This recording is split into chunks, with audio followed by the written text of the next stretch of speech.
Is this? So what I'm gonna do is I'm gonna connect with that one facing forward, which in case you're wondering, it's 22 DKH. 22 DKH is that one.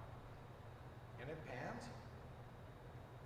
Yeah, it does. But I mean, it's not gonna turn. It's but within its wide angle frame, Oh. we can control Really? where it's looking at. So Okay. if you come over here, you can see. That's what we got. Facing forward. So if we want the lectern in particular, you're gonna touch on it, and then if you want to make that bigger, smaller, you can swing around. Right. So that's kind of what we got. So maybe a little bit narrower towards that. Any little thing will help. So we got that going on.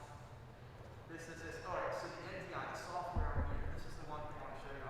Test. I'll just come around. All right. Over to you. So now we're in here. I'm gonna make sure original sound's on. Great. Down here. Scarlett 212 USB is the soundboard. So like it should be on. It was weird the other day. Maybe it'll happen again. But anyway, that's right there. I try to leave it all, but that may be. That may be. It's also the plug could have gotten jiggled. Right? All right, so down here at the bottom, this is our NDI software. Right? So I'm gonna click on it, and what I want, it's not gonna like pop up something big. What it's supposed to do is pop up just a little icon down here. Sometimes it doesn't do that. I don't know why. On my laptop, I never had this problem. On this desktop, I had this problem. Right? So what I'm gonna do here, because it didn't pop up the way it's supposed to, is I'm gonna click on NDI. I'm just gonna search NDI. I'm just gonna reinstall it. It takes 10 seconds, 20 seconds. I'm gonna say yes, just reinstall the whole friggin' thing. Great, accept agreement. Great, yes. Next. Just wipe it, put it in.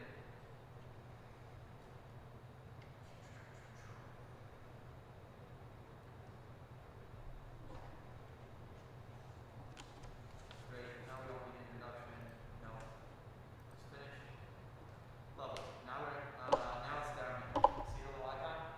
Right click on it. It's gonna give you both options, both cameras. Right?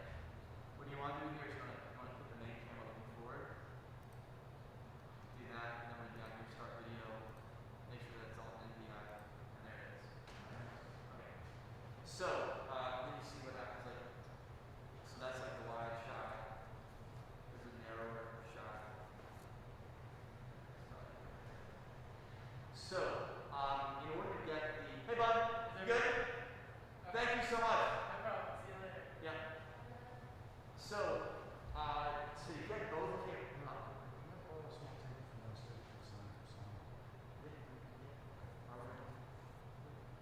It's your house. All right, to get the second camera like active and working, like the sound's already working both directions. To get the second camera active, we need a second device that's all over. So what I do on Sundays is that I use my laptop, right? So I fire my laptop. I have the same NDI software on my laptop. So instead of, I just go down here.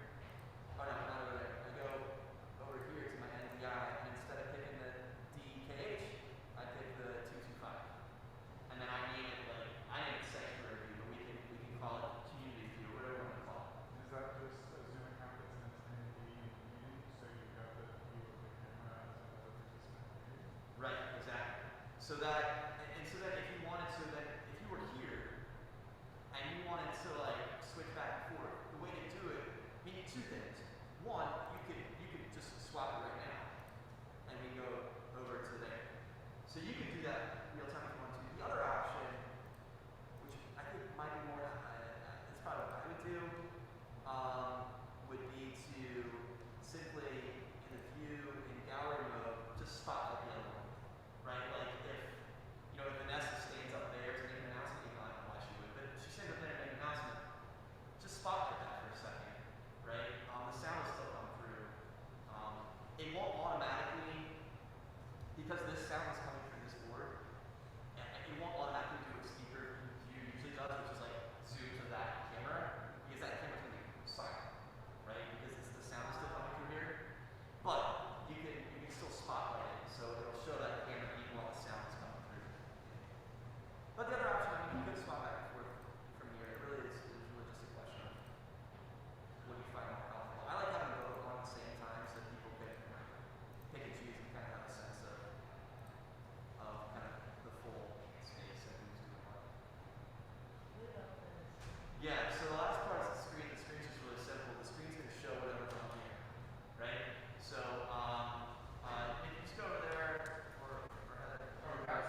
Alright, and I'll be glad to fire my laptop and I mean you fire your laptop, make yourself compose, all the rest. I'll just fire my laptop and run the second camera so we don't have to worry about you downloading NDI right now. Not that it's hard, I mean you can look for it, it's free. It's NDI tools or whatever. So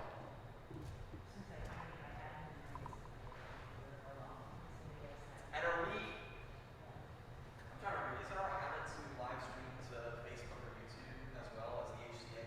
We recorded it into the YouTube channel, but we don't live stream. Oh, that's fine. Maybe so we. I mean, I don't know if Brian has set a different agenda, like, that's what I was doing.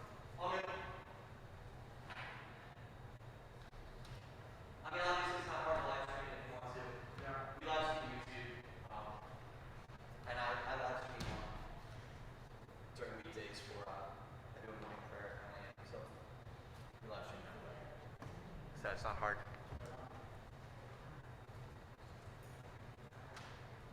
Feel like I've been neglecting my plant over here. He seems okay. It's pretty good from last time. What's that?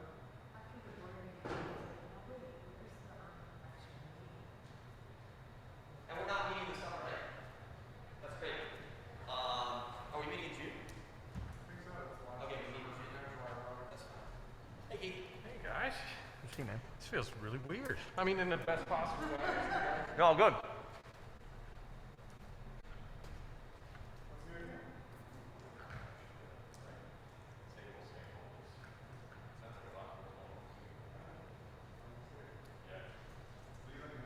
good again?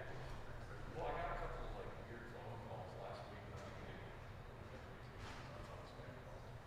But it would be like a person's name and then my phone calling me. And so I'm like answering all of them in the event that it's something like that. But I'll let you know. Yeah, we're just saying, yeah, it's like a meeting again. I mean, it's kind of great. Like, I'm certainly looking forward to it just to get a chance to have everybody in the same room. But it does feel strange. Like, I completely spaced it until I got home from work today. Well, got home, I sit at home and do work. But when I got off of work and I was like, I got to go through my email, I was like, oh, that's right. I actually have to leave my house to go do something. I popped on my for this. Hey, sweetie. How come my name's not on the, Yeah, it's one of us. I don't know which one, but it's one. Thanks, man. how come I'm not on the membership list? First day today in like 5 months. So I feel like if any moment my body's just kind of like caving in itself. No, I got a crush on it because it's like right there. It's Gold's. I mean, I liked Gold's because it's how big it was and how much stuff they had.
lost my pen too.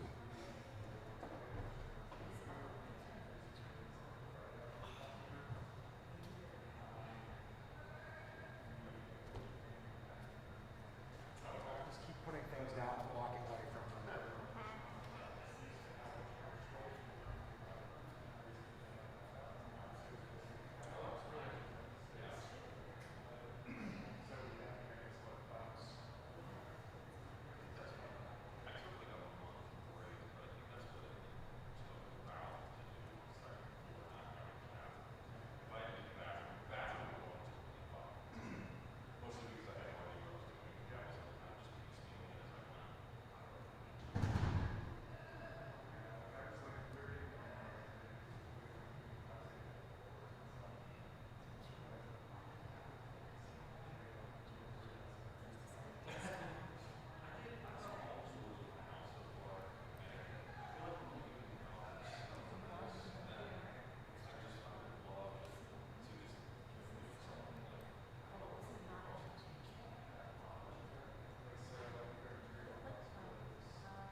Yeah. Because I mean, what I wanted is similar to what she does. So I don't know if she was like changing the game up or. But after that happened, I found the guy behind it something similar, and it just like burnt me out a little bit.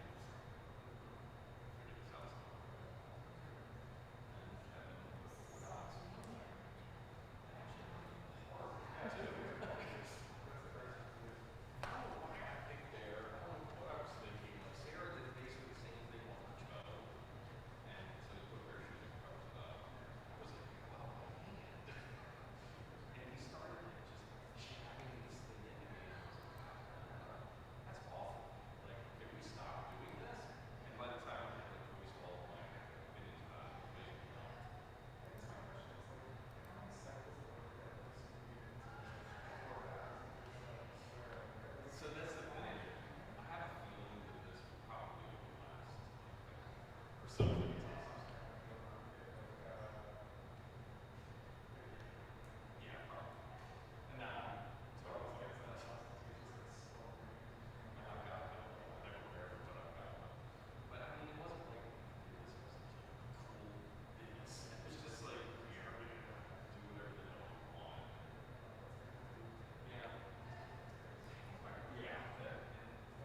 How's it going, Matt?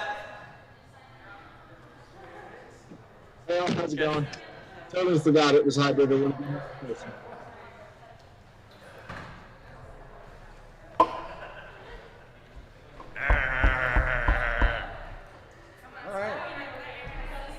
That's what I do on Sundays.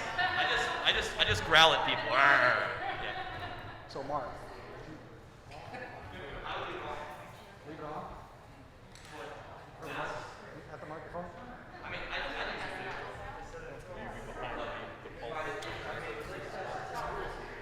Well, I figured I would take it off when I'm speaking and put it on when the guest speakers are.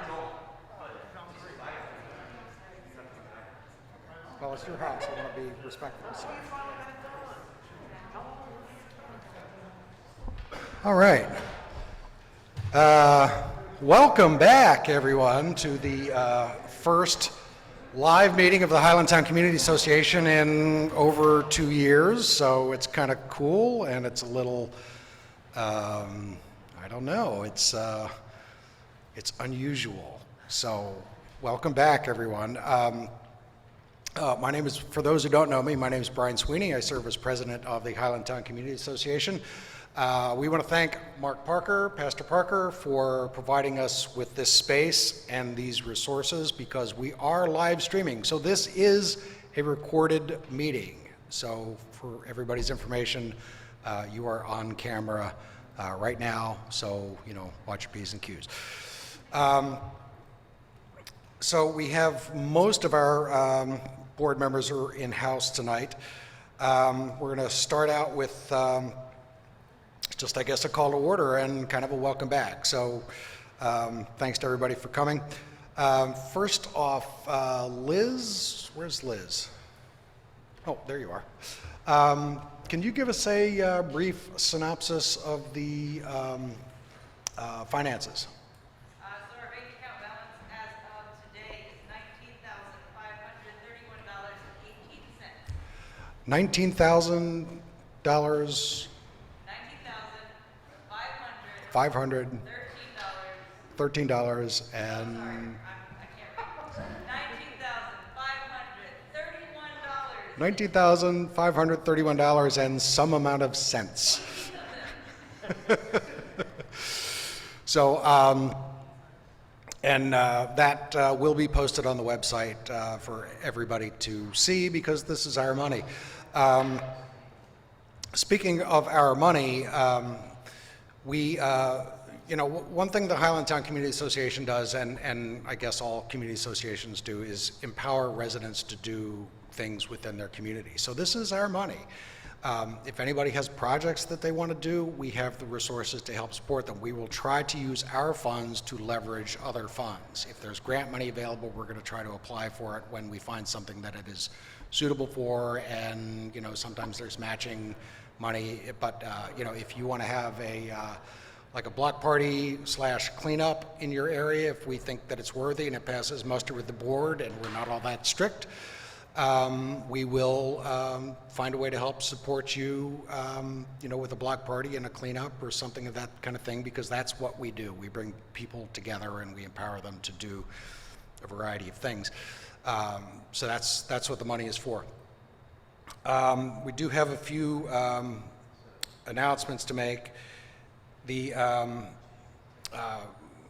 generally, first off, I'm going to just, I put it on the board out there, and I'm going to let everybody know kind of what the sequence of things is here, because we've lost track of it in the past 2 years to some extent. But generally, we're going to start out with board announcements, like what's happening now, and I'll hand this off to some other people. We'll start out with the board announcements and general business. Then there will be an open floor session, at which time I'll call on people who are you know, within the neighborhood, from outside of the neighborhood, have things that are of interest to the Highlandtown Community Association, but are not, you know, generally speakers. They're not on the list as our speakers for the evening. So I'll open up the floor for that, and then at about 7:40 or thereabouts, the first of 1 or 2 presenters will go on. And I try to keep us limited to no more than 2 presenters. Tonight we do have 2 presenters. We have Eli Pousson from the Neighborhood Design Center. He will be here to discuss a proposed new entrance to Patterson Park at Elwood and Goff Street. I've seen the plans. There are essentially 4, and I think tonight we'll be able to, see them and vote on them and, make some, have some input for that. But it's really cool to see something done over there because, the other side of the park seems to get a lot of the glory, and, over here, we've got some very nice things, but, it's nice to see a little attention brought over to this side. So Eli will be on at about 7:40. And then we will have Gwen Brown and some folks from the Baltimore Behavioral Health Center here to discuss what to do if you encounter somebody who is in some form of crisis. And there's a reason for this, and we can get into that a little bit later. But there was an incident, 2 months ago, Vanessa, and kind of brought this to the fore because there was a lot of confusion about that. So we're going to discuss that a little bit. So that's kind of what the agenda is going to look like every month moving forward. So we'll start with a few regular things. We do a Citizens on Patrol walk every Tuesday night, and Nick, where's Nick? There he is. Nick Curley has been kind of at the forefront of this thing for 15 years? And what we do on our cop walks is we walk through the neighborhood and we discuss problem areas, and we will go literally anywhere anybody on the walk wants to go and to see whatever it is that they want to see, and point out to an officer if there's something of concern in your block, please come to us on the cop walk on Tuesday night at 7 o'clock. We meet at the corner of Goff Street and South Conkling Street, kind of across the street from Sally O's, and on the corner at Highlandtown Gallery, nearly every Sunday, or Tuesday. It's very informal, so it's not an appointment, it's not a destination. If you've got some time and you want to take your dog for a walk and you feel like doing something other than milling around, bring your dog. It's very social. But we tend to go places where anybody on the walk sees a problem in their neighborhood that they'd like to point out. If there is something on your block that you don't want to be seen walking by, you don't want to be associated with it, but you'd like to point it out to the police officers or to the Highlandtown Community Association, you can join us and spin off before we go by your place. You can shoot us an email and say, hey, we have some concerns over at this place, and can you have a look at it? The email address is highlandtown21224@gmail. That's Highlandtown, our zip code, @gmail. Easy to remember, it forwards to me. Please put whatever is your main concern in the header so that it's easy for me to search for later, because, I have a day job and other things to do, and sometimes I lose track of things. So, the cop walk nearly every Tuesday night, Goff Street at South Conkling Street, 7 o'clock. Please join us. It's a lot of fun, and sometimes. Mark, do you have any news about the trees? I saw some emails about tree planting and where you stand on your particular trees. Good evening, everybody. Sorry for missing the beginning of things while we were making sure the cameras were working for our friends at home. Let me just, by way of hospitality, first of all, welcome. Grateful to have you all here with us at Breath of God Lutheran Church. Restrooms are down either set of stairs. There's a restroom labeled for women down the stairs this direction, and then there's a single person, single occupancy, so gender inclusive restroom at the bottom of the stairs this way. And there's other restrooms scattered around the building, but those are the two closest for us here. So Southeast CDC is getting ready with Baltimore Tree Trust. I think I'm remembering correctly all the details. Others have been on the emails and can correct me, fill in the gaps. To do a bunch of plantings up and down Eastern Avenue, along the Main Street, but then elsewhere in the neighborhood. So I know they reached out, and a few of us here in Highlandtown were connecting with Southeast CDC to get on the planting list for that.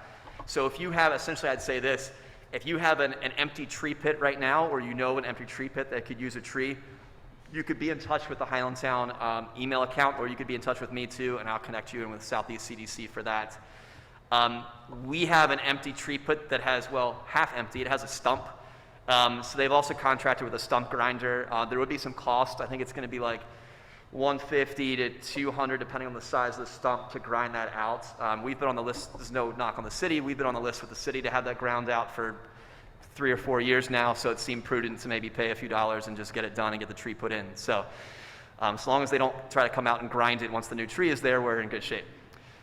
So that's kind of that. So either way, if you have an empty one, great. You just get on the list. And then if you need it ground out, you can kind of, I think, the guy came out for a site visit today from the stump grinding company and said, that's great, no problem. I'll just add it to my list of stuff that my team is doing here. That's going to be soon. The tree planting, I think, won't be for a little bit. I know Southeast CDC just reached out to Tree Trust again about that, but the grinding is like in the next week and a half, I'd say. So be in touch on that front quickly if you need to.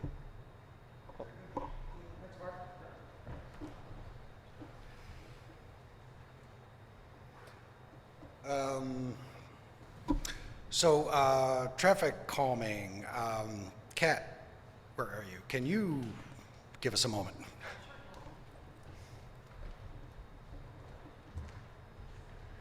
Thanks, Brian, and thanks, Mark, for hosting us.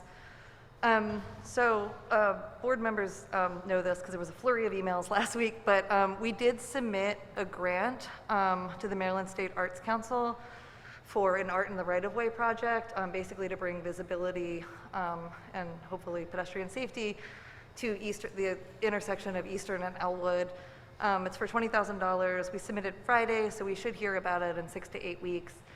And then if we're awarded funding, we'd get the payment in another 6 to 8 weeks, so work would start roughly in August.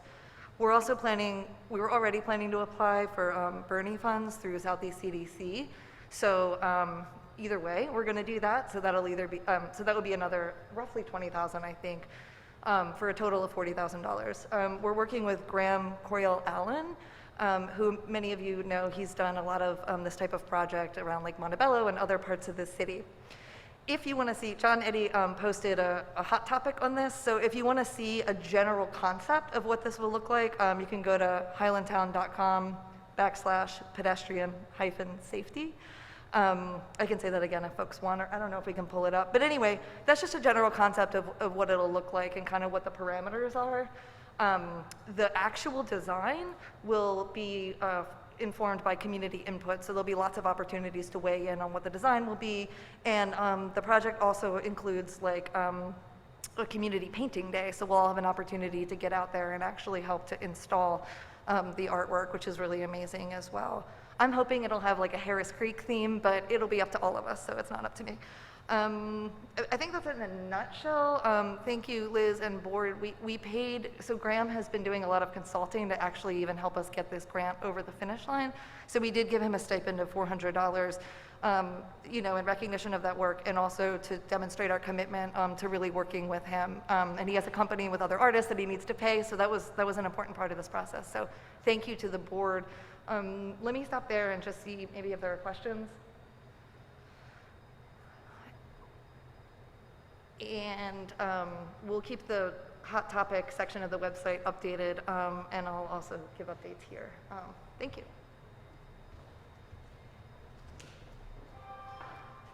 Thanks, Kat. For those who don't drive through that intersection at the corner of the park, Elwood and Eastern, you know, is a prominent entrance into the park on our side of the neighborhood. And we did a walk, what was it, 2 months ago, 3 months ago? It was November. It was a long time ago.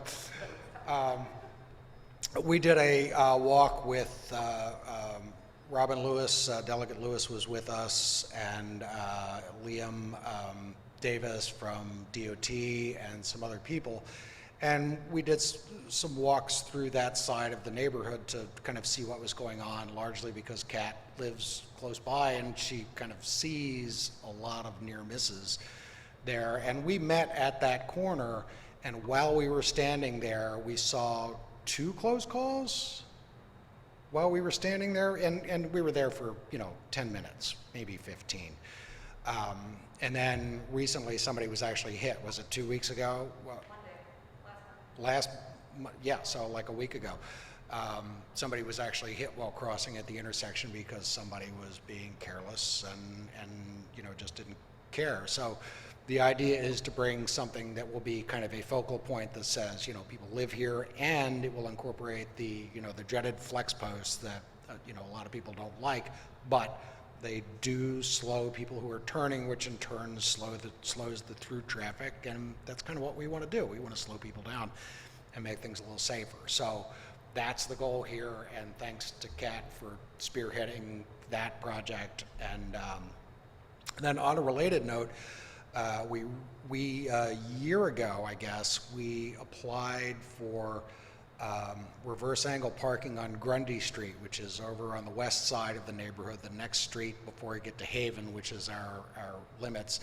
And Grundy has a residential area towards the north end, but is largely commercial. It runs back behind School 237, which is under construction, and it's a little bit of a no man's land in part of that area.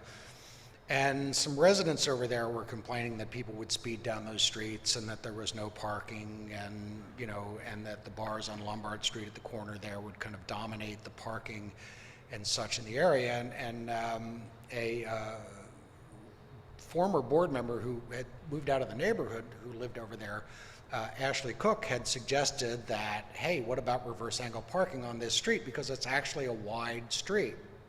So we met with folks from DOT and did some measurements, and by my calculation it came up a little bit too narrow for it, and the guy in DOT said to me, he said, well, don't worry about it. He said, we'll figure this out. Sure enough, 2 weeks ago, I happened to go by, and they're putting down line striping and reverse angle parking, and the roadway is a little bit narrow, but I'll bet it's a whole lot slower. And the people who live over there now have some parking, and the senior center now has a crosswalk to go to the shopping center. It was all incorporated into it. So it was a good thing. And my point is this: we as an association have a lot of we don't have any authority. I tell people this all the time. And as an association, we have zero authority except for over our budget and what happens within this room. But what we do have is we have a lot of influence, right? We have the ear of our 2 city council people that cover Highlandtown. We have the ear of the state delegation that covers this area.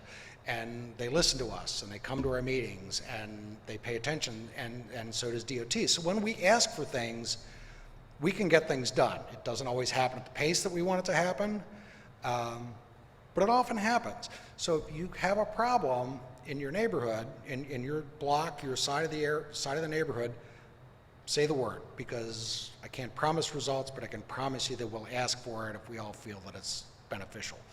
So anyhow, thanks for that, Kat. Let me see, housing and code issues I have up here, and this is a little bit topical because on our cop walk a few weeks ago, we saw a woman who clearly did not live in a home on Fagley Street barge into the back of the home without the benefit of using a key. I did some research on SDAT and found out who owned the home. It actually belongs to the Veterans Administration because it was a repossession from a Veterans Administration loan that had gone wrong. So we're getting that, will be boarded up. I mean, Nick, we saw this place. The property is going to be boarded up. I've had an email from the Veterans Administration. It was actually kind of impressive how quickly it went, because I just thought, I am going to be banging my head against this wall until nothing happens and I'm going to give up. I've actually got their local agent on it, and I've got a woman in Texas, who has promised me that it is going to be boarded up within the next couple of weeks. So, again, these are the kind of things that we can get done. When we see problems, we can step into them and we can take them on. This particular house is a problem, is particularly frightening because when I first saw it, it appeared that the electricity had been cut off, like literally where the power came off the pole and attached to the house, it was cut at the house by somebody who just said, we're just going to disconnect it. It is presently reconnected with a set of clamps like you buy at Home Depot. Like somebody got up on a ladder or reached out a window and clamped the wires together so that they could have electricity in the house. And, you know, our worst fear is that a property like this catches fire and burns out the rest of the block and the people who live in those blocks, and it's not a particularly well-to-do side of the neighborhood, and the people who live there don't have a lot of resources. And, you know, that's what happens. It's always when something goes wrong, it's the people who have the least resources who seem to take the brunt of it. So ideally, the woman who is in that house will get some sort of services brought to her. But in the meantime, we're going to get that place taken care of. Keith? Fagley, between Mount Pleasant and Lombard. That short little block. There's maybe 4 houses that face on it. So good ways from you. Your house is not in danger. But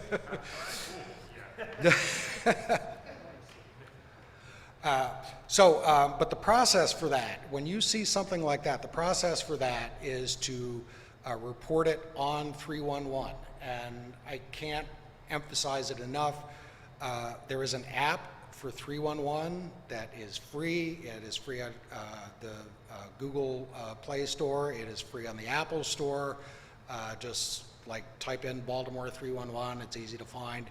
It is not the most user-friendly app in the world, but it is very effective in that when you report something on this thing, it stores your report numbers. So you don't have to be like digging in your pockets for a scrap of paper, which you'll ultimately lose when you need it, because this will store your report numbers, and if you don't see any action, you can reference your 311 account, and you can send it to your city council representative and say, hey, I've reported this thing 3 times, so if other people, nothing's happening, what can we do? 311 is always the place to start, so I just can't recommend that enough. When you're reporting something, please send it to your city councilman. We have Zeke Cohen on the west side. We have Danielle McCrae on the east side, east of Conkling Street. Probably you'll be communicating with their staffers, but always start with 311 and then kick it out to other people, such as the council members and myself, again at highlandtown21224@gmail, so that I can keep track of it. That's the right way to go with that. And I think lastly for me, the Highlandtown Community Association is looking for a resident, a board member, a concerned person, or anyone who would like to manage dumpster days. We get 4 dumpsters a year. Every community association gets 4 dumpsters a year. Historically, we've had 2 in the spring and 2 in the fall, 1 on the east side, 1 on the west side. The spring one had always coincided with the Highlandtown Wine Festival, and we always put the dumpster on Claremont by the site because we wanted to have it cleaned up a week before, because we kind of wanted to showcase the event and have it be clean. But we would like to have somebody take on the task of managing dumpster days.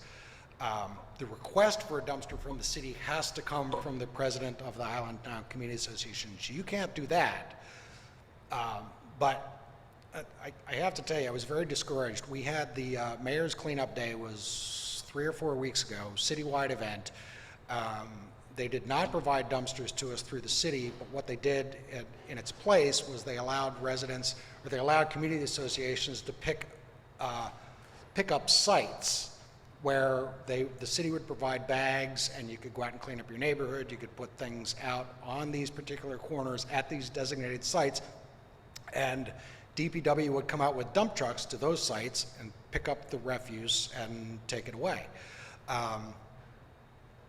It was very disappointing this last time. I mean, we had 4 of us, including 1 person who did not live in the neighborhood, who was cleaning up at Leverton. I had calls from Public Works drivers who were driving by these sites and going, where's all this trash that people are supposed to be picking up? I mean, literally, people were staying away in droves. So kind of as a result, my take on this, and I've discussed this with a few of the board members, is that if somebody wants a dumpster on their block, email us, highlandtown21224@gmail, dumpster in the header, and just say, hey, I would like a dumpster at this corner, and I can request it and get back to you with that. But we're not just going to start calling and placing dumpsters around the city because or around the neighborhood, because what happens is, first off, the neighbors, if they're not going to take advantage of it, they don't take advantage of it. But the other thing that happens is the developers who are flipping houses and buying houses, they will see a dumpster on the street and they will make multiple trips rather than, manage their own refuse from their housing projects. They will dump it all into our places, and that's not what these are for. That's not what it's for. So what we're going to do is, as an association, we're going to provide residents with the resources to do these things, but somebody's going to have to initiate it from within the neighborhood and say, hey, I want a dumpster on this block. I would say the best thing to do is to give us a month's notice, because Public Works only dedicates X number of resources on any given weekend to this kind of thing. If you say I want a dumpster next week, well, I mean, I can ask, but that doesn't mean it's going to be available. So as much notice as we can get would be fine. Ideally, I would have somebody who would be, I coined the term trash czar a few years ago. Didn't have nearly the cachet that I hoped it would. But I would love for somebody to become the point person for kind of all things related to dumping and trash. And there are, like, I've been attending meetings that Councilman Cohen has started with other city council people to try to make it easy for the small haulers, who do a lot of the, you see their trucks around, an old pickup truck piled with stuff, and they're trying to improve resources for these guys to do the right thing so that they don't look to the left, look to the right, and find an alley and find a place to dump it. Because these guys are in business to make money, and if they've got to drive all the way to the Quarantine Road landfill, it's a solid 2 hours out of their workday for them to do the right thing. It's easier for them to do the wrong thing. And as a group, this group that Councilman Cohen has been spearheading is focused on trying to make it easier for these guys to do the right thing. So, and I bring that up because I've been doing a lot of this stuff for a couple of years, and I would love to have somebody say, hey, I'm going to, attend this monthly meeting so we can discuss this thing and try to find some better ways. I would love to have somebody in the community do that. I would love to have somebody in the community say, yeah, I'll be your point person for dumpster day, and I'll put up the paper signs so that nobody parks there, and to do these things. In lieu of that, it's going to be somebody's going to put up their hand and say, I want one dumpster. Again, we're entitled to 4 a year. I have a penciled-in request for July 9th for a cleanup that will be sponsored by the Southeast CDC, and it will be dedicated to the Conkling Street corridor. So it's not given that that's going to happen yet, but that's one of our 4 that's gone. So keep that in mind. Don't hesitate to ask. If you really want to take on the larger part of it, put your hand up or shoot me an email. And I think, I actually have 2 more things. The Enoch Pratt Library is going to be starting up a free pantry program. It's essentially like the free libraries, like there's one outside the building here.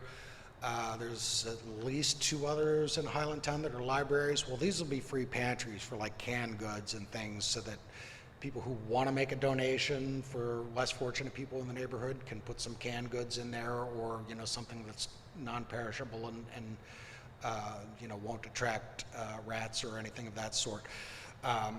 So there will be news on that, but they will be looking for volunteers to help monitor these sites and, you know, make sure that they're in good repair and make sure that somebody's stocking them and, you know, if they're not, maybe put out a request and say, hey, the free pantry at this particular corner is, you know, lacking and, you know, you have any canned goods that you bought and, you know, didn't use, or you want to go buy something or something, and they'll put out the request for it. So the Pratt program will be looking for some people to kind of monitor that, and then kind of that person will kind of ask all of us to contribute to that.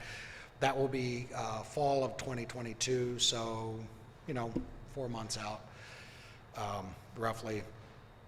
And then last but not least for me, Barks is having a free pet clinic this weekend at Sacred Heart Church. That's at South Conkling, and what's the cross street? Is it Fleet? Between Fleet and Foster. Between Fleet and Foster, okay. I looked at the pastor. So that is this weekend. If you have a pet that's not getting quite the care that you would like or can't afford it, that's a place to go.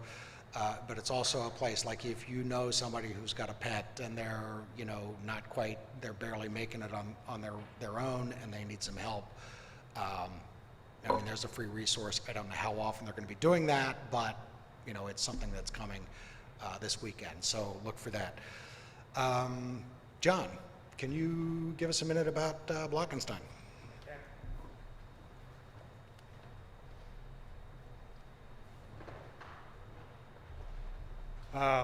Blockenstein is back. For those who don't know, Blockenstein is a monster community yard sale. It takes up 2 full blocks on Bank Street. Several of our board members are on the committee and several community members are on the committee as well. The Highlandtown Community Association sponsors it for us. What it is it's free. You can sell for free. We set up 75 spots. 74 have already been reserved. There's 1 left. So what that means, if you want it, you better do it now. But what I really need from you guys is to come out for that day. Come out and buy stuff. It's a fun day. There's 2 other aspects to it. I encourage other people to come too.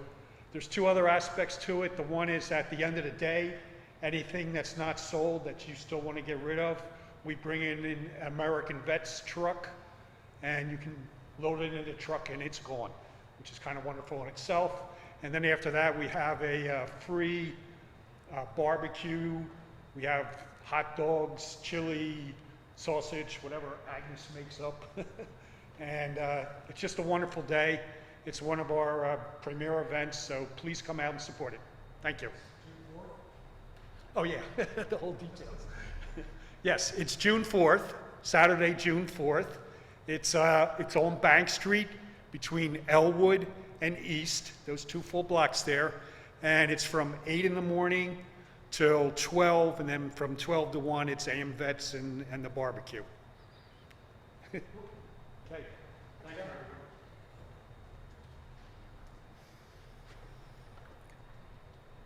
All right, and I think that's all I have. I'm going to open up the floor for anybody that has any announcements before we move to our 2 presenters. And I know we have Eli's in the house and Gwen from Behavioral Health Center. All right, well, they told me they might be running a little late because they were coming from somewhere else. So before we move to Eli, any announcements from the room? Any announcements from the virtual room?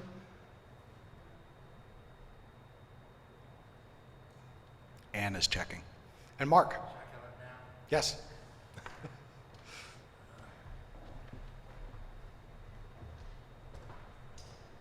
Hey everybody, my name is Mark Edelson. Good call, thanks. Only for our friends at home. Got it, noted, thank you. My name is Mark Edelson. For the last 5 years, I have been the president of the Canton Community Association. I'm also the co-founder and chair of the Canton Anti-Racism Alliance, and I represent us on the Democratic State Central Committee for Legislative District 46, which is our district. I was elected to that position back in 2018 and have been the vice chair ever since. The reason for this announcement is that I'm now running to be our state delegate. We have 3 delegates that represent us: Brooke Learman, Robin Lewis, and Lou Klippinger. Brooke Learman is not running for re-election because she's running to be our state comptroller, and so I'm running for that open seat to fill and represent us in Annapolis. The election is July 19th. I think that's all that I should probably say, but I will be here, happy to chat to anybody afterwards, happy to take any questions, and look forward to meeting anybody that I haven't already met and hoping to earn your votes. Thanks. Thanks, Mark. And you can see Mark's hedging a little bit, and that's because I told him to. The Highlandtown Community Association is officially not a political group. We do not encourage political speakers to come in here and give us the whole spiel. However, I tell everybody who asks, and they all ask. I tell everybody who asks, you're always welcome in this room. This is a public room. It's for people within the community. It's people who have things to present to the community that would be of interest to us. And as somebody who is running for office, they're all welcome to come, introduce themselves, say who they are, what they're doing, why they're here, and say, I'll be happy to chat with you afterwards. So there it is. No overt political speech from right here, but Mark will be outside when we're done, and he'll give you as much time as you want, I'm sure. So that's how that works. All right, so somebody just walked in. Are you from Behavioral Health Center? Okay. And Keith, you had your hand up?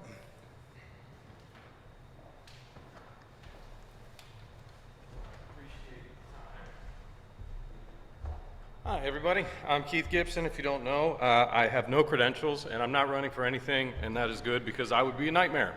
What I'm up here to talk about is my significantly better half and I, Sarah Wong, have the great honor of running the Basement Bar Tour every year, which we have not done for the last couple of years for pretty obvious reasons, and we're bringing it back this year. Typically, we have it in the beginning of November. That's what we're shooting for again, and I can't see why we wouldn't have it then, barring some kind of horrible catastrophe, knock on pulpit, that will not happen. But so we sent our first salvo of emails out asking people if they wanted to host. We're kind of trying to get a jump on it a little early just to make sure we do it right. And I guess I should have started off by explaining the event for anybody that doesn't know it. So the Basement Bar Tour is a yearly event sponsored by the Highlandtown Community Association. It is essentially a giant neighborhood tour.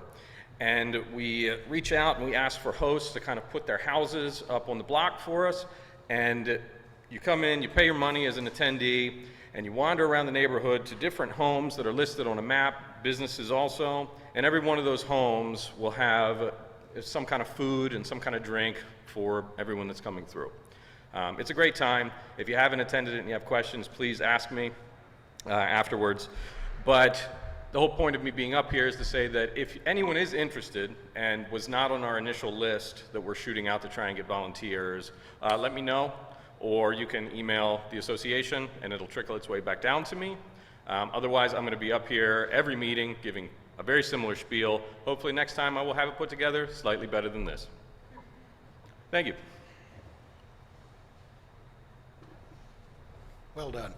I will say that I don't remember how many years ago. I hosted 2 years. John and Jennifer have hosted.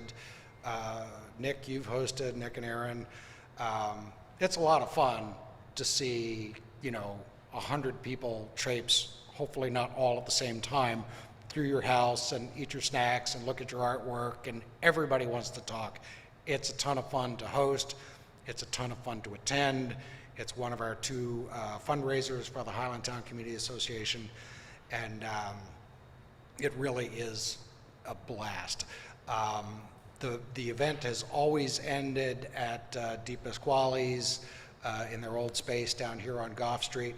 I saw Joe Di Pasquale 2 weeks ago, I suppose, and he said that he is hoping to have something opened in that space in time for the wine festival when it comes back around. So when you see Joe, remind him. That's what he said. He volunteered that to me. I didn't pin him back in the corner. We're really hoping that we'll have the wine festival in the spring. We're definitely shooting to have the basement bar tour in the fall, this fall. And it's important to us as a community because, for one thing, it raises us money, and again, this is our money, so it's good. Bring your friends, bring people from outside the neighborhood. And the reason I say that is because, I don't know, several years ago I was hosting trivia in Canton, and there were some folks that I got to be good friends with just simply through that, and I told them about this event, and they bought a house right down Clinton Street here like a year later. So that would be Andrew and Danielle, who, because John and Jennifer also played, they were already in the neighborhood. So, but they came to the event, they brought their friends, they looked in homes, they saw cool things, and it's good for the health of the neighborhood to have events like this. So it makes us money, it's a lot of fun, and it's good for all of us. Like, it's all three things.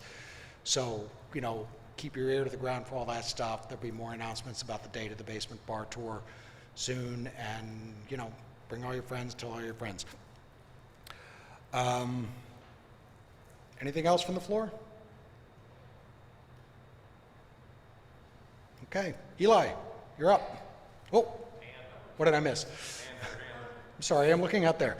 From the chat here, Samantha Flores just wanted to say hello to everyone. Oh, Samantha Flores says hi. Camera's right here. Wave at the camera. Oh, it's over here. We're a friendly bunch. All right, Eli, you're up.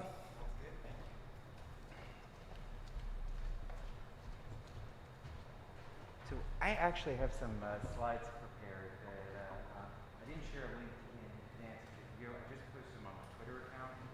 And in lieu of a pre-prepared short link, which I would usually do, if you go to twitter.com/Eli Poussin, thank you, and then share screen, then we'll be able to pull the slides up so folks can see the, or Kat, I know I emailed the link to the slides right before. So. You can just make me, you can make me host for a minute. I got it. All right, Eli, what's your thing again? It was at twitter.com/Eli Poussin, ELIPOUSSON. I got it. And so it links to the slides. I guess if anyone's on their smartphone, it also links to the survey that goes with this project as well, so people can pull it up. Apologies for the somewhat unconventional way of sharing our materials, but given the mix of participants here and at home, I figured that it was a good way to make sure everyone had access to the materials. So, but I'll just briefly introduce myself. My name is Eli Poussin. I'm a program coordinator and planner with the Neighborhood Design Center. And I know there's a number of familiar faces, but just for a quick show of hands, has anyone never heard of the Neighborhood Design Center before? I mean, don't be shy. It's totally, I'll be overjoyed if there are people that I'm introducing to the organization for the first time. Seeing no hands, either you have all heard of us or those of you who haven't are just feeling shy, which is also okay. But we provide pro bono design and planning services to community groups and nonprofits.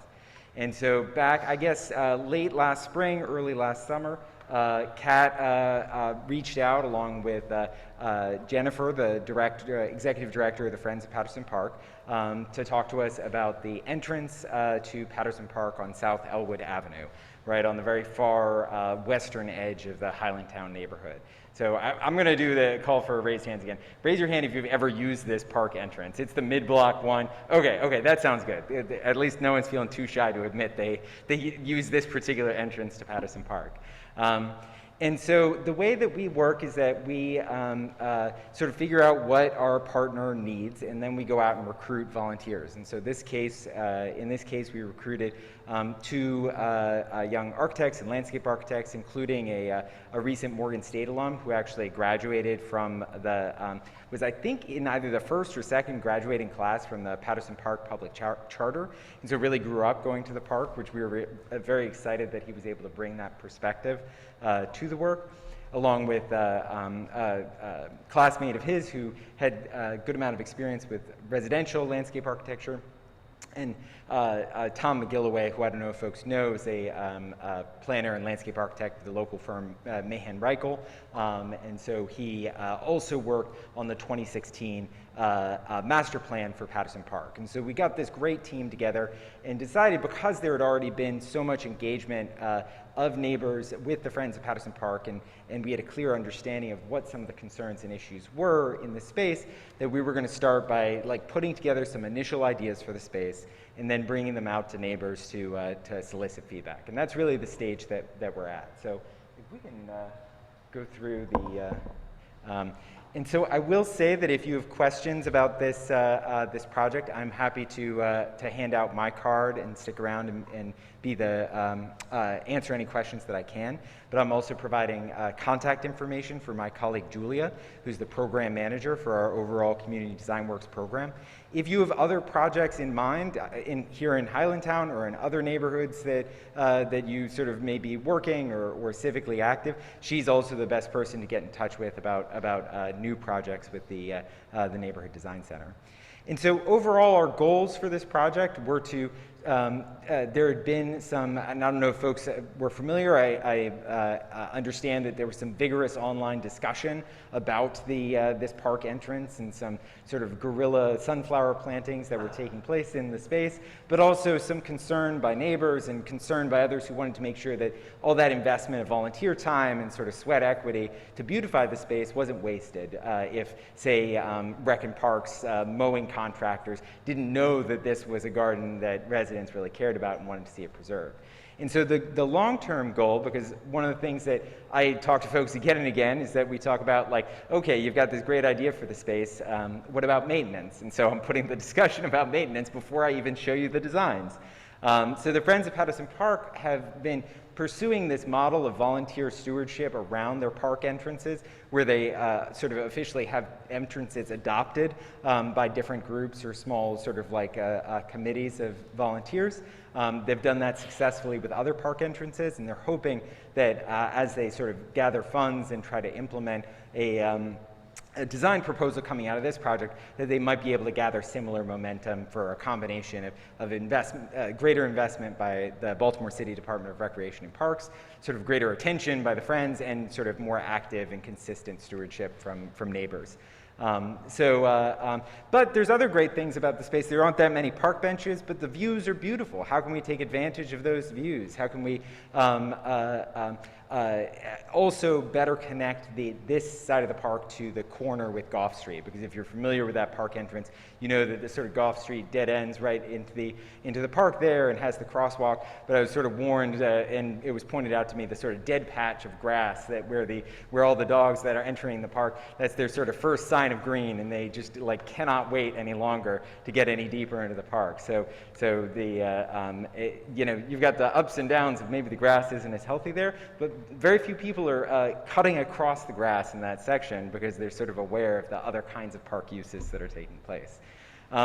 So let's go ahead and dive into. You want to talk about the timeline? Yes. So the part of the reason we're sort of have been working on this project the last several months is because the Friends of Patterson Park is hoping to apply for funding through what's called the people may have heard of it called BRNI, which stands for the Baltimore Regional Neighborhood. My goodness, I say this so many times. Anyway, it's a state-supported grant program that supports great capital investments across Southeast Baltimore, and it's a program that's administered by Southeast CDC. It's supported other improvements in Patterson Park in the past, and the Friends is hoping to apply for that funding in this grant cycle in order to sort of see what money they can have to begin this process of improvements. It may not pay for everything. This isn't saying that's going to happen overnight. But the feedback that you all have this evening and that we've received so far is really critical to figuring out the best path for moving forward, sort of what to apply for funding for, how that funding would be used, and how this project would proceed. So thank you. So just a few quick pictures of the space to refresh your memory. You can see the sunflowers. I think this must have been last June or something around about there, because the sunflowers aren't very high. I don't know if you have any really good photos of those sunflowers in full bloom, please send them my way, because that's one thing that our team was interested in getting, but we never really saw. And so we can hop to the next slide. And so this is just a quick diagram showing again the sort of existing conditions of the space in a little more clearly with this sort of like, almost like you're kind of flying above the space kind of view. Get a real clear sense of the disconnect between those existing paths, which admittedly are part of the original Olmsted Brothers landscape architecture scheme for the site. And so we approach this project with a great deal of humility, understanding that this is a really important public space and a really critical historic place in Baltimore City, but also sort of thinking that, oh man, wouldn't it be nice if you could just walk right through that crosswalk and right into the space? And so that was definitely one of the kind of driving ideas behind the project. So what did we come up with? And I'll pass around while for the folks who are in the room and maybe like have a hard time seeing this far up, and if you didn't bring your phone with you and don't want to pull it up, I did print out a few image of each of the slides with the concept illustrations, so I'll pass these around so folks can take a look. Thank you, Kat. So the first one, and so I would say that each of these, we've got 4 different concepts. Each one has a few different elements in them. The pink sort of represents landscaping. The gray generally represents a path, overlaid on top of the existing paths that are already in the space. These designs are all sort of fully realized conceptually, but any one of them could be phased. So for instance, with this first concept that we're calling branches, you can see the 2 semicircular or like quarter circle, I guess, flower beds on either side of the existing path. It would be quite possible to add in that existing landscaping element with what money may be initially available, and then later on add on the branching paths when funding permits. This also doesn't get down to the level, these are what are called sort of like preliminary designs or concept designs. Those branching paths could be sort of asphalt or gravel, sort of compacted gravel, similar to the existing paths that you find in the park, or they could be a mulch path through a more natural landscaped sort of like space. Mulch paths definitely have a higher maintenance burden on people who are doing the weeding, but we also heard from neighbors as part of our outreach that there was some concern about sort of adding any more asphalt into the park and sort of like reducing the amount of green space that's in there. So this is, I think, the most simple of the 4 designs, but it shows these 2 sort of branching paths coming off. The next one sort of is very similar, but rather than coming into the sidewalk kind of directly at a perpendicular, sort of like eases into the sidewalk and then similarly eases back into the existing path and makes this kind of mixing bowl space right at the middle. This concept diagram also shows some possible locations for benches, which could be sort of like alternating, sort of facing towards the neighborhood or towards the park. We did hear feedback from neighbors that they would prefer benches faced towards the park rather than towards the neighborhood, and some neighbors did express caution or concern about possible noise issues or other questions around benches. Sort of some trepidation about public seating is common on a lot of public space improvement projects that we work on.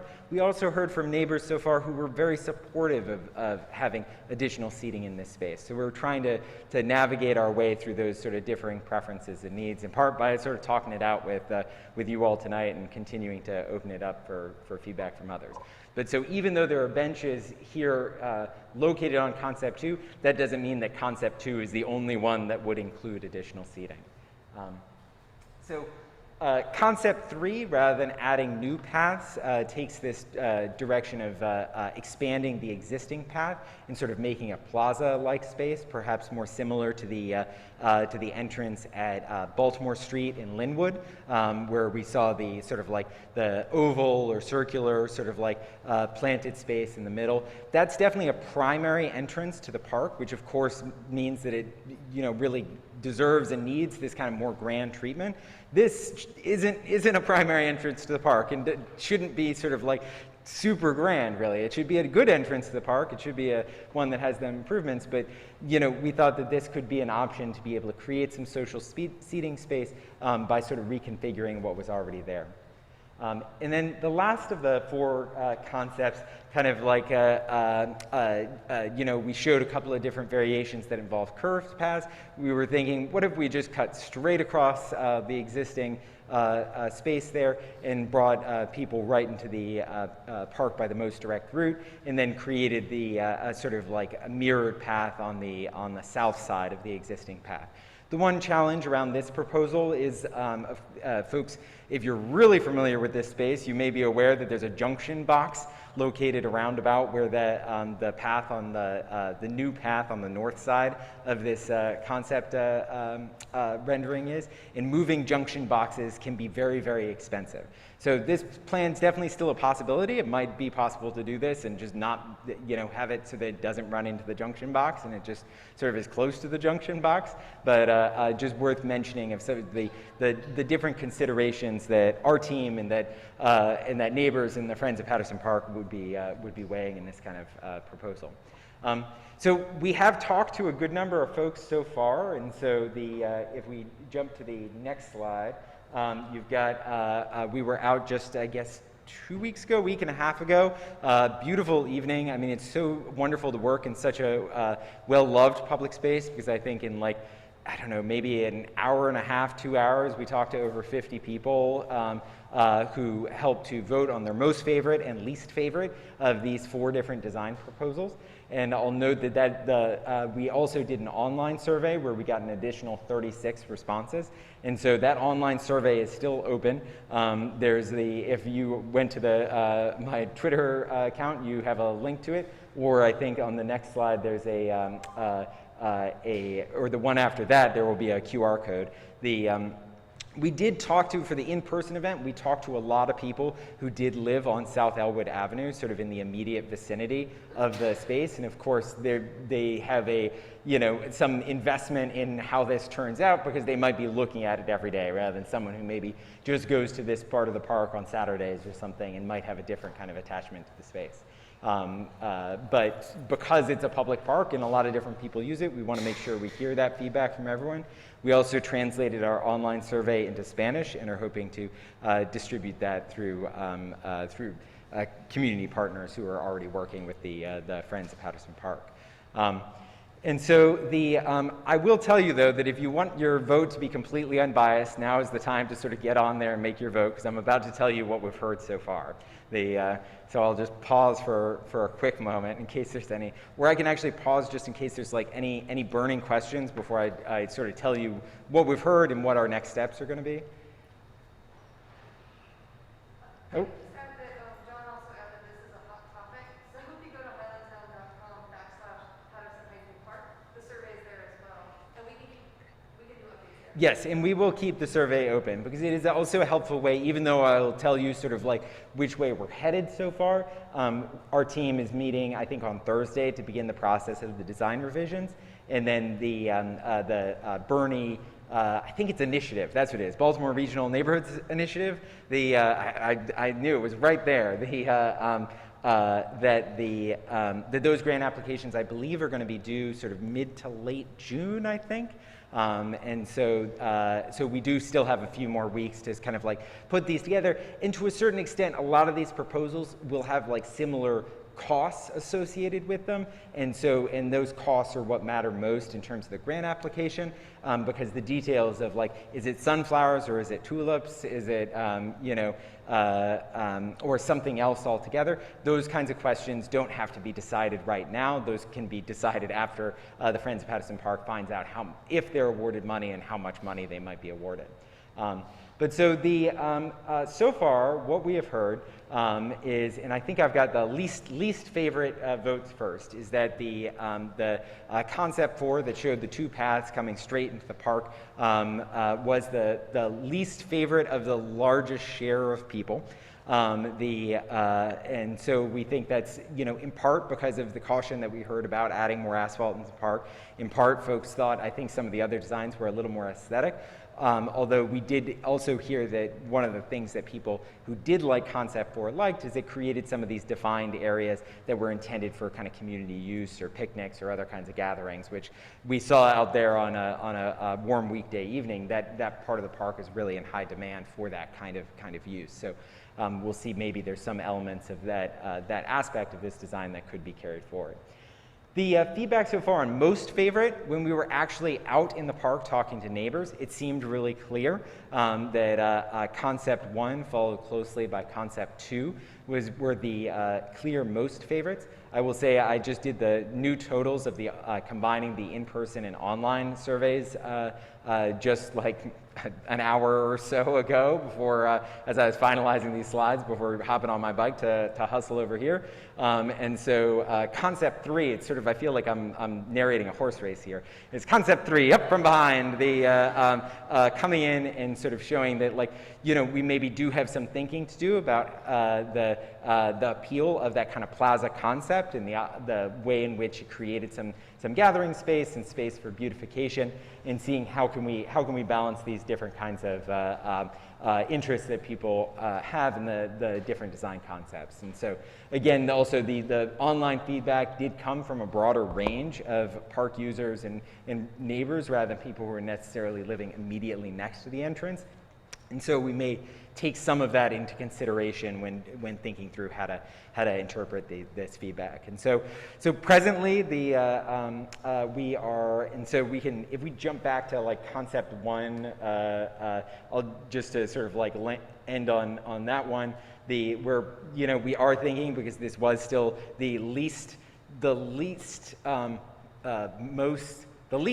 favorite of all of the design concepts, that this is probably where we're going to be sort of like using as kind of the base for the revisions and figuring out what elements to pull in from the others that work best. But I don't want you all to think that like the decisions are done or made. It's just sort of giving you a sense of that, like, we've got a sense of direction. We're still open for feedback and really looking forward to seeing this project keep moving forward through the Friends of Patterson Park. And so so I'll wrap there. Happy to answer questions now, but I can also stick around through the end of the meeting and talk to folks one-on-one if they have any questions afterwards.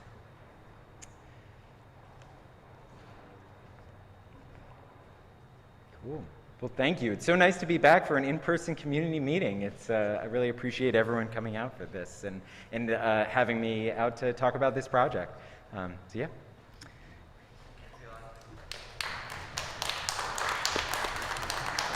Thanks, Eli. All right, Baltimore Behavioral Health. You're up. Are you Gwen? I'm Gwen, this is my pal, Carol. Hi. Great to have you.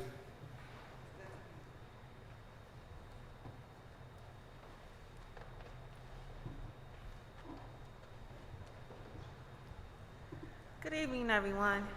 My name is Gwen Brown, and I am the Community Engagement Coordinator with Behavioral Health Systems Baltimore, or BHSB. We are a part of we are the Public Behavioral Health Authority for Baltimore City. And we provide oversight, resources, advocacy, pretty much you name it, for the public behavioral health system in Baltimore City. And behavioral health, if you're not familiar with the term, is for persons who have mental health disorders or who use drugs. And so we were asked to come here to talk about how you can reach out to crisis services if you see someone that's in crisis or that you know someone that needs help. So really, I'm not going to do a lot of the talking. I'm just going to let my colleague Samara talk about it and introduce herself about how you can really get these resources. Thank you, Ms. Gwen. And Ms. Gwen is a very integral part of our initiative here in Baltimore. And as she mentioned, we both are, I'm sorry, we both are community engagement coordinators for BHSB. And the GBRICS partnership, well, this is a nice way to start off, so sorry. Oh, GBRICS stands for the Greater Baltimore Regional Integrated Crisis System. And it's a 5-year initiative funded to the tune of $45 million. And the whole idea is to build upon, support, and enhance our existing crisis system here. GBRICS is a 4-jurisdictional initiative. In addition to Baltimore City, we're also working in Baltimore County, Carroll County, and Howard counties. So how it starts is, it all starts with a phone call, really. If a person is in distress due to mental health or either substance use, they currently have 2 options here in the city. One is to call 911, or the second is to call the Here to Help hotline. And the Here to Help hotline would refer them to, well, they would listen to what their issues were and refer them to the appropriate services. None of the services that I'm going to talk about are in existence right now through GBRICS, although they are coming. So instead of calling 911, sometime in July, there will be a federal rollout of a new 988 number. That's part of the that's part of the suicide hotline. We are going to take advantage of that rollout and have a soft launch of the GBRICS initiative. So you will call that number and they will connect you to a trained professional depending upon what your situation is. If you're depressed, or if you are suicidal, or if you are anxious, or if you're not just sure what's going on but you need somebody to talk to, that number will direct you to the appropriate organization. And I should say, with the rollout of GBRICS, the Here to Help hotline, along with that suicide prevention number, will be in existence for some time. We realize that people are probably used to that suicide prevention number, so it will take them a while to transition to the 988 number. Come later on in the fall, if someone is undergoing distress, what they will do is they will call that 988 number. They will be connected to a regional person through the call center in one of those 4 jurisdictions. That individual could perhaps solve the issue over the phone, and in some cases where that is not possible, they would dispatch a mobile crisis team, which we are calling the mobile response team. Currently, the mobile response team here in Baltimore City is BCRI, which stands for Baltimore City Response Incorporated. All right? Under the expanded GBRICS,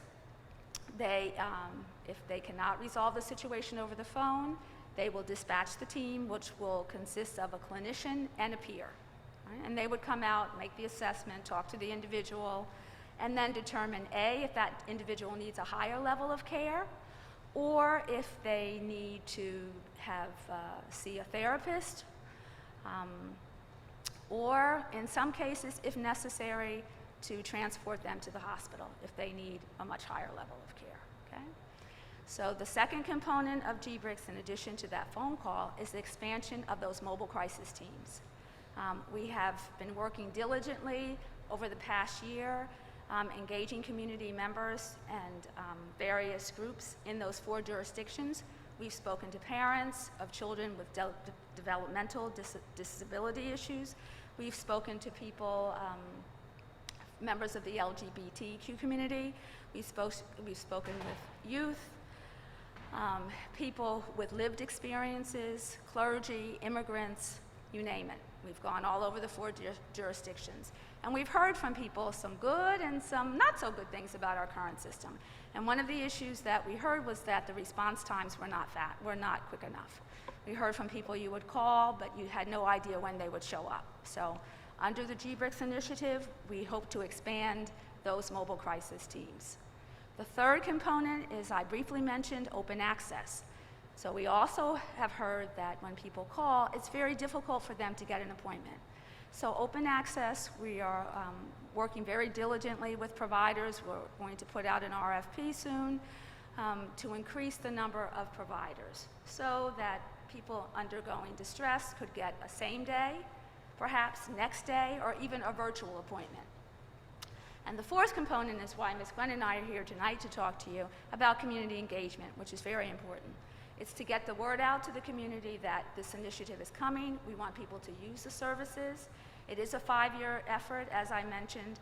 It's funded quite generously. We are also working very diligently to get continued funding and to really have a strong sustainability plan. We have a Fund 988 campaign. You can look at that on our website. But it's important for us to engage the community to let people know that 988 is coming, and especially for those in the GBRICS community, that additional services will be coming along with that. So I think that's a lot to digest. I encourage you to go to our website, bhsbbaltimore.org. You will find Ms. Gwen and my number on there under staff. If you have additional questions, you can ask us, and you can also ask us here tonight. I did bring some material. We have a one-pager that is available. I don't know if we have enough copies. And we have some here to help cards as well that we have, so I can pass them out. And I'll just give you some additional information. Currently, before 988 is rolled out, you can call the Here to Help hotline, which Mara is giving you that information. You can call them directly when there's a mental health crisis, but they are unlikely to send a mobile crisis unit because we only have, I think it's 2 in the city right now. You can also call 911 if you see someone in distress or have someone in distress and ask that they send an officer out who's trained with CIT, and CIT is, I'm sorry guys, it's a long day. It'll come back to me, but ask specifically for CIT training. They can send an officer out with CIT training. And then you can also ask that the police themselves contact BCRI, and that information is also on that card that's embarrassing, sending out. And I'm sorry I'm so all over the place. I was on a 6-hour training today, and I still don't have my learning back. But does anyone have any questions? Yes. So the 988 number is for the person in distress, not like if I saw somebody out on the street behaving strangely, I would call 988. You could. And you can currently call the BCR number that for the same thing. Yes, you can. Someone else have questions? Oh, okay. Anyone else have anything else? I have one. Okay. So a couple of months ago. Hey, Brian. Yeah. Sorry, and this is just like a logistical thing in the States. So out here, because of that microphone, our friends can hear us, but up front on the other side of this microphone, you can only be heard online if you're speaking in the Oh, okay. So Brian, I'm just encouraging you to use the mic to speak, and then Gwen, if you'll use it to answer. Stand aside. Thanks. So, kind of what brought our interest in this, there was an incident a couple of months ago where early in the morning, somebody was in some very serious distress. And a resident called 911, and I'm not sure if I can follow the sequence right because I wasn't there, but the long and the short of it was I believe police responded 3 times. At some point, it was suggested that this person is under the influence of drugs, and everything seemed to stop. It went from there's going to be engagement to, well, we don't do that. We do, behavioral health things, but we don't do like drug addiction kinds of things. So there was a real disconnect, and I emailed Councilman Cohen, and I think Councilman McRae, and I said,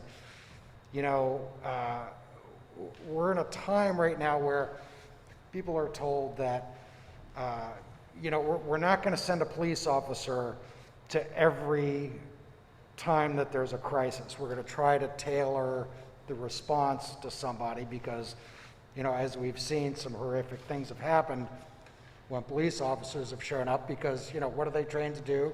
They're trained to de-escalate by using force, and it doesn't work in every situation. So in this case, everything kind of fell apart when the mention of drugs was brought, and to the best of my knowledge, this woman didn't get any help at all. And yet, there was a fairly intense use of resources by dispatching police officers and others to the site. So, you know, we made an investment that fell right on its face and did not help the person who was in crisis. So I guess my question is, how will, like you've said, when calling 911, ask for a CIT trained officer? Crisis intervention training. What percentage of officers might, you know, what are the odds of us getting somebody on any given moment? I don't know the exact percentage. Now, this was a while back when it was a little, maybe close to 30%. Oh, sorry. I don't know the exact percentage, but probably I would say maybe a third of the police department is CIT trained. But don't quote me on that. I think it's about that. Yeah. And then also, in response to your question too, under the current system, under the current system, I'm sorry, what you have. I can also say that under GBRICS, we are working to have more of a partnership.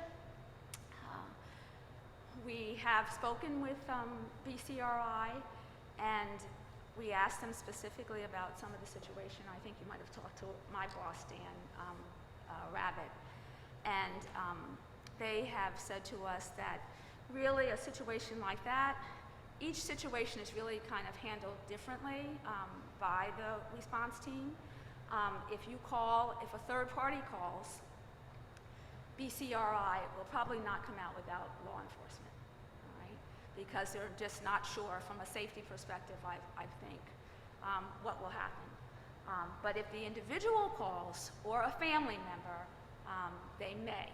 But again, if they feel that there is any kind of situation where anybody's safety is compromised, they tend to come out with law enforcement. Or it may take them a while to respond. I can tell you we are working with very hard through GBRICS to have those difficult conversations, but right now that's the system that we have. And even under GBRICS, we want everybody to be safe. So thank you so much. And then finally, as Samara mentioned, we are looking for ambassadors to spread the word about the 988. We'll also give you the information if any one of you are interested or if you know of anyone. And it would just simply be just informing people that this is there and that this is an option. And so I'll get that information to you, and if you have anyone that's interested, then please contact myself or Samara. And thank you so much for your time.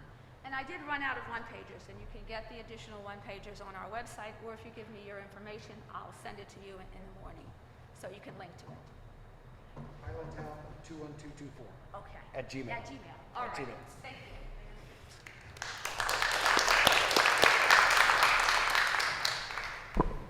All right, well, that's it for tonight. Again, I want to thank everybody for coming out. Just over the moon to do this in person again. So thanks everyone for coming out. Thanks to our presenters tonight. This is all good stuff. It's very important.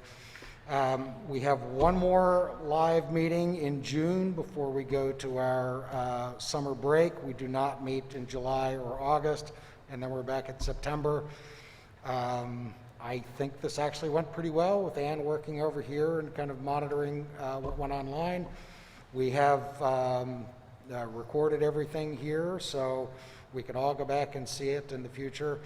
If there's anything we need to reference, I think this came off pretty well, actually. So if anybody else has anything to offer, now's the time. Thanks for coming, everyone. Just to say thanks to everybody who joined us online. Oh, yes. Part of the conversation that way.